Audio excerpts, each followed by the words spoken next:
본격적으로 투자에 관한, 투자 생태계에 관한 이야기를 시작을 하겠습니다. 처음에 문화예술이나 어떤 제조업이나 마찬가지일 겁니다. 처음부터 투자 유치를 하게 될 때 처음에 보통 그렇게 얘기들을 많이 합니다. 처음에 나 창업을 할 거니까 투자 좀 해주세요 라고 했을 때 투자하는 사람들을 이제 보통 3F라는 얘기를 합니다.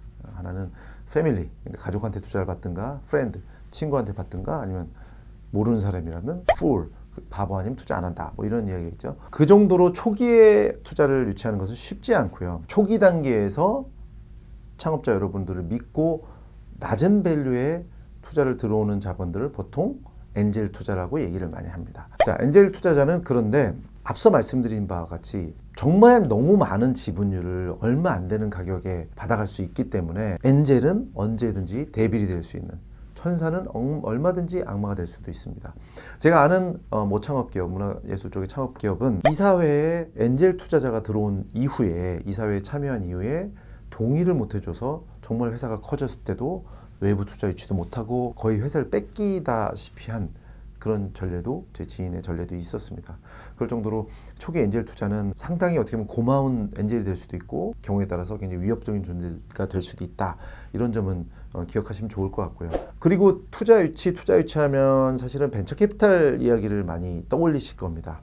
특히 우리나라에서는 벤처 캐피탈 생태계가 지원 생태계만큼은 정말 잘 정비되어 있는 편이거든요. 근데 문제는 뭐냐면 아까 앞서 말씀드렸던 것처럼 벤처 캐피탈로 가기 위해서, 벤처 캐피탈 투자를 받기 위해서는 너무 거쳐가야 될 과정이 멀다는 겁니다. 기업에 투자하는, 에쿼티에 투자하는 벤처 캐피탈의 경우에는요, 규모가 큰 펀드들의 경우에는 초기 기업들 투자를 잘 안 하려고 합니다. 이거는 이렇게 생각하면 될 것 같아요. 예를 들어서 펀드 사이즈가 커졌다고, 그럼 투자금이 많으니까 내 돈 투자 취할 가능성이 높아지겠네? 예를 들면 200억짜리 펀드다라고 하면요, 보통 4년 안에 이 프로젝트들을 200억 중에 최소 한 100억 정도는 목적성에 맞는 투자를 해야 됩니다. 그런데 대표 펀드 매니저나 심사역은 숫자는 정해져 있어요. 그리고 투자를 한번 하게 되면 최소 4개월에서 6개월, 8개월 이렇게 걸립니다. 자, 그렇다면 여러분이 심사역이라고 하면 200억짜리 중에 100억을 투자해야 되는데 20억짜리 5번을 일하고 싶겠습니까? 아니면 2억짜리 50번을 일하고 싶겠습니까? 어쩔 수 없이 생태계가, 펀드 규모가 커지면서 어떻게 보면 초기 창업자들한테 격차가 더 멀어져 버렸어요.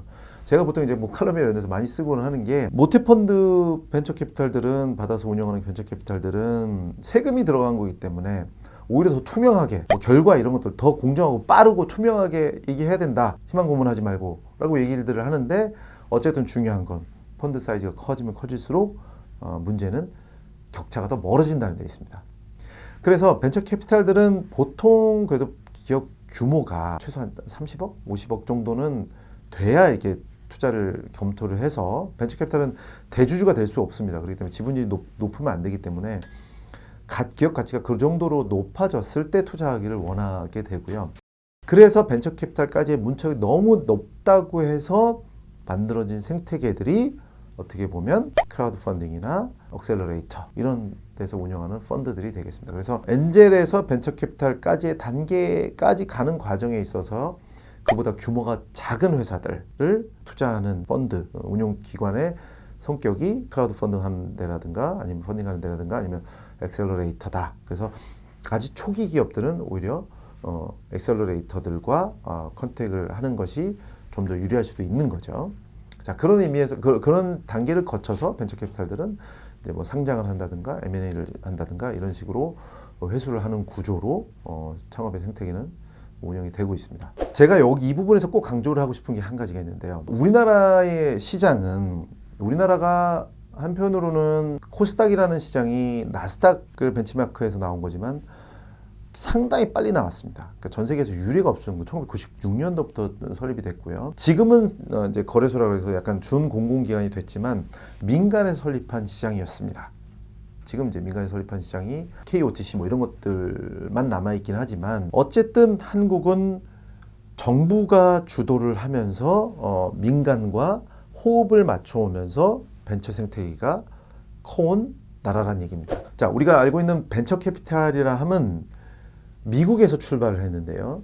한국의 벤처 캐피탈하고는 완전히 다른 구조입니다. 미국은 그냥 순수 민간에서 이루어집니다. 근데 한국은 아까 말씀드린 대로 웬만한 벤처 캐피탈 펀드들에 있어서 모태 펀드, 그러니까 세금으로 운용되는 기관에서 40%에서 60%까지의 정도의 모태 펀드 자금을 대고 나머지 한 50% 전후를 민간에서 매칭을 시켜서 여러분과 같은 기업이나 프로젝트에 투자를 하는 구조입니다. 그러니까 미국식의 완전한 민간 형태가 아니고 정부의 입김이 반영이 되고 정부가 주도하고 있다는 얘기죠. 그러니까 한국은 벤처캐피탈 생태계, 그다음 투자 생태계, 지원 생태계에 정부가 상당히 깊숙이 많이 관여를 하고 있고 큰 역할을 해왔고 또 어려움 측면도 걱정해야 될 측면도 상존하는 그런 그 투자 생태계를 갖고 있다라는 점을 꼭 말씀드리고 싶어요. 그러니까 다시 말씀드리자면 모태 펀드 같은 경우가 50%는 정부 돈이라고 보면 되고요. 50%를 민간에서 매칭을 해서 벤처캐피탈들이 여러분들 같은데 투자를 하는 구조입니다. 그래서 투자의 단계들을 보면 대표적인 게 창업을 하게 되면 초기에 뭔가 이제 그 작품이 됐건 뭐 문화 컨텐츠가 됐건 아니면 기술이 됐건 여러분들은 아마 창업하시게 되면 연구를 하시게 될 겁니다. 그럼 그 작품을 개발한다든가 아니면 뭐 기술을 개발한다든가 서비스를 개발한다든가 제품을 개발한다든가 이렇게 되죠. 근데 개발을 하려면은 개발 자금이 필요하죠. 그 개발 자금을 어디서 얻습니까? 엔젤 투자 이런 것들이 존재를 하게 되는 것이고 그 초기 단계에 지원하는 그러니까 투자가 그렇다 엔젤 투자 이런 것이라면 그걸 지원하는 생태계는 또 어떤 게 있을까요? 예비 창업 패키지 뭐 이런 것들이 있죠.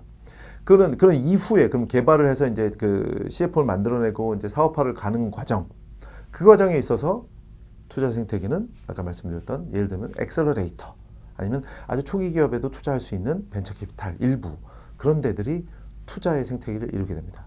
그리고 지원의 생태계는 어떤 게 있을까요? 초기 창업 패키지 이런 것이 있게 되겠죠. 그러면 이제 개발을 한 다음에 사업화를 나가야 되는데 개발만 해놨는데 이걸 사업화를 시키려면 뭔가 양산도 해내야 되고 제품을 만들어야 되는데 거기서 돈이 필요하잖아요. 그래서 그때 맞이하게 되는 게 죽음의 계곡, 보통 데스밸리 이렇게 얘기들을 많이 합니다. 데스밸리를 만나서 그런 투자나 초기 창업 패키지 또는 창업 도약 패키지 이런 걸 통해서 지원금을 통해서 사업화를 하게 되는 것이죠. 자, 그럼 사업화만 되면 또 마냥 우리에게 밝은 미래가 펼쳐져 있을까요? 또 그렇지는 않습니다. 사업화 한 다음에 이걸 산업화로 간다든가 아니면 해외 수출을 한다든가 그러기 위해서 또 우리가 만나야 될 어려움을 보통 이제 다윈의 바다 이렇게 표현들을 하는데 그런 것들이 개발해서 어떤 그 사업화를 일궈낸 다음에 정말 산업화로 향해서 성장해 나가는 단계 그런 데서 투자하는 자금들이 벤처 캐피탈 이런 것이 될 것이고요. 그런데 지원하는 생태계가 뭐 창업 도약 패키지 이런 것들이 될 겁니다. 그리고 벤처 캐피탈 얘기에 있어서 한 가지 제가 꼭 짚고 넘어가고 싶은 게 있습니다. 벤처 캐피탈은 본질적인 의미에서 존재의 의미는 딱 하나입니다. 뭐냐면 자본 차익입니다. 벤처 캐피탈은 이자 수익을 받지 않습니다. 받을 수가 없습니다. 오로지 그 얘기는 뭐냐면 여러분 회사에 투자를 했다. 그러면 오로지 주가만 오르기를 바랄 수밖에 없다는 얘기입니다. 그러니까 때론 벤처 캐피탈이 무슨 사회적 의미를 뭐 공헌, 사회 공헌의 의미, 사회 공헌의 목적성을 띠고 설립된 그런 정부 자금을 받고 출범한 벤처 캐피탈 펀드들이 있지만 그들은 그런 목적을 사업을 통해서 궁극적인 목적은 똑같습니다. 주가가 오르는 겁니다. 그러니까 어떤 목적을 위해서 사회 공익을 위해서 사회적인 문제, 공공의 문제를 해결하기 위해서 벤처 캐피탈이 투자를 할 것이다? 아닙니다. 오히려 공공의 문제, 공익적인 목적이라면 지원금을 통해서 해결한다든가 아니면 아주 일부의 목적성 펀드들에 활용하는 그게 이제 그 현실적인 해법입니다. 그래서 예를 들면 이제 아파트의 예를 들면 아파트의 월세를 받을 수는 없는 구조라는 얘기고 벤처 캐피탈은 아파트의 가격이 올라서 팔고 나가는 것만이 본질적인 존재입니다.